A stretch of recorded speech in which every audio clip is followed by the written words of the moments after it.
Hello. Hi. So this is Sam. Sam, could you please introduce yourself to our students? Hello. Um, I'm Sam. I am.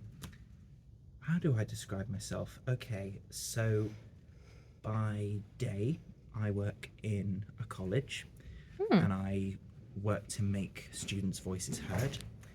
By night, I am a local counsellor. So I'm here, there, and everywhere in the community trying to fix people's problems, trying to stand up for what's right, trying to make the local town better and cleaner and increase its facilities. And at the same time, I guess sometimes I have a social life, maybe? I'm not really sure. Well, maybe your social life's part of some of the projects as well, no? That is very true, yeah. I mean, one of the things I'm doing as a counsellor, of course, is Runnymede YZ, which is a brand new thing for young adults in their 20s and 30s, and it's aimed at creating a safe space for young adults to meet up, to network, socialise, and it also helps their health and well-being Of at a course, time yeah. when, we're recovering from a pandemic where we've all been locked up in our rooms. Yeah. So yeah, one thing I've noticed, both in my day job and in wider projects I've been involved in, is the way that the pandemic has affected people's social skills, the way it's made us more nervous about interacting with other people. It's made us shyer, I think. And so I think one thing I'm trying to do is to combat that through this group. And just as the young adults in the group benefit from each other's company, we are giving back to the wider community in Runnymede by volunteering. So we're going to help out at Litterpicks. We recently helped to run a fundraiser for Ukraine at the local pub, the Red Lion in Egham, and we raised over £1,000. Amazing. And you helped with that, which was very good of you. So Thank thanks. you. Yeah, that was fun. It was such a good night. And we even had Ali G, which was epic. That's cool. So somebody, for the benefit of our viewers, there was a guy who dressed up as Ali G who just suddenly came in at like 11 p.m. Yeah. and it was epic. It was amazing.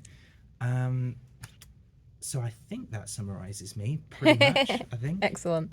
So, what's your job title at Strode College? Sorry. My job title there is Student Engagement Officer. Okay. And why is project management important in the job of a student engagement officer, Sam? Because student engagement takes many forms. So I have various different things under my belt. I run the student union and I coordinate student parliament, which is a separate thing. I coordinate the student ambassadors who help out at our open evenings. I put up displays. I sometimes help with basic general admin because I'm part of a wider team. And sometimes as part of that, day-to-day Yeah. inquiries within the office as well. So, what is the project management factors in the counsellor job then? So every counsellor is different. Every counsellor approaches the role differently based on their backgrounds, their life experiences, and also the ward that they represent, because every ward is different. So I think there are three strands to being a counsellor. There is the civic strand, which is going to the council meetings on a regular basis, taking part in committees, taking part in full council, making sure that the decisions that are made at a borough-wide level are good for the residents you represent. Then there is the community strand, which is being involved with local groups in the community. So for me, I'm a trustee of the Egham Museum. I'm on Runnymede Access Liaison Group. I chair Runnymede YZ, which I set up.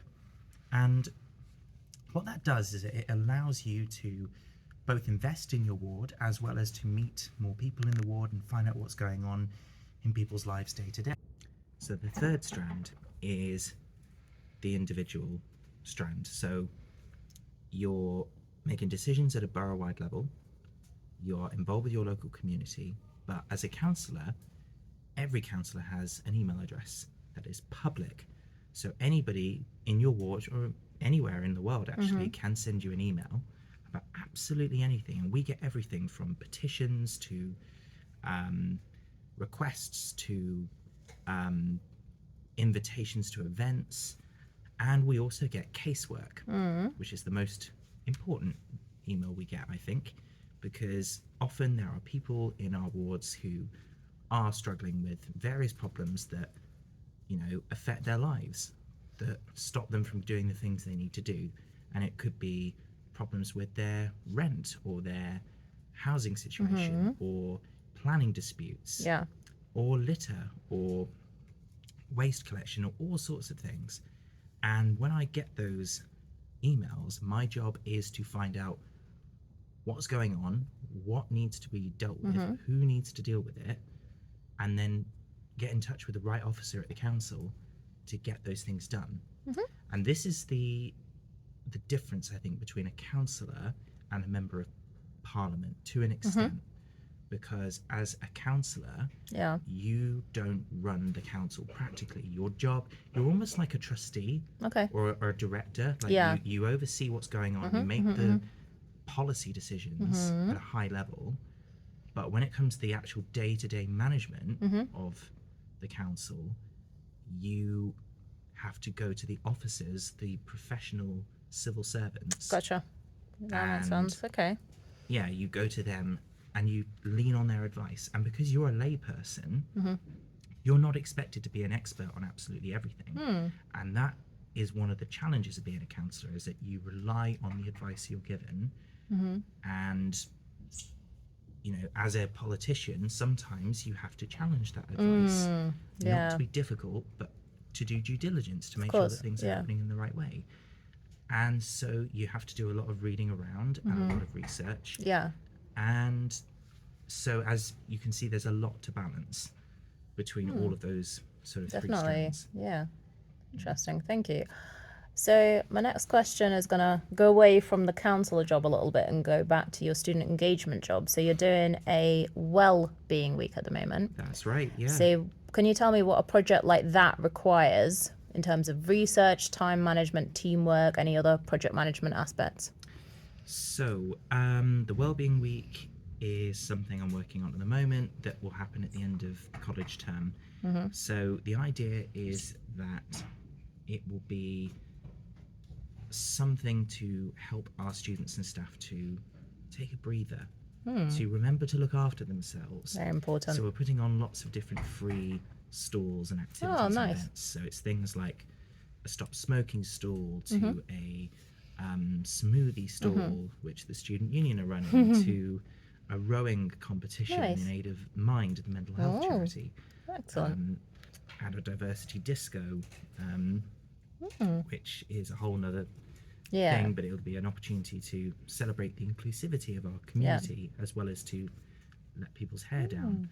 So lots of different projects.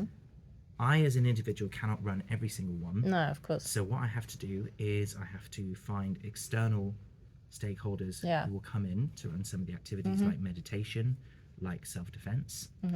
And I have colleagues within the college who will also help to run different things. And my job is to sort of pull everything together. So to keep a spreadsheet of all the activities that are happening and a checklist of all the things that we need from each activity, each stakeholder. So have they all got a risk assessment?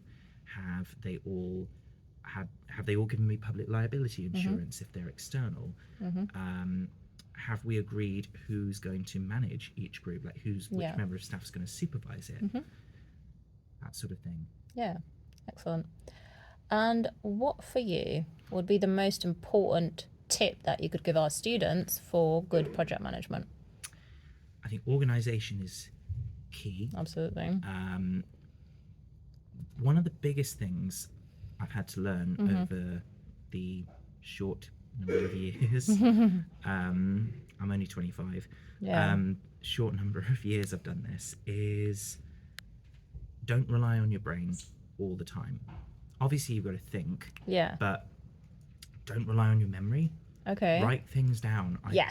Every time I go to a meeting now, I always write things down because you're bound to forget. And you need to be prepared, right? Absolutely. And you will with all the different day-to-day things you're working on, Yeah. you cannot be expected to remember every single No, detail. absolutely. Thank you very much indeed.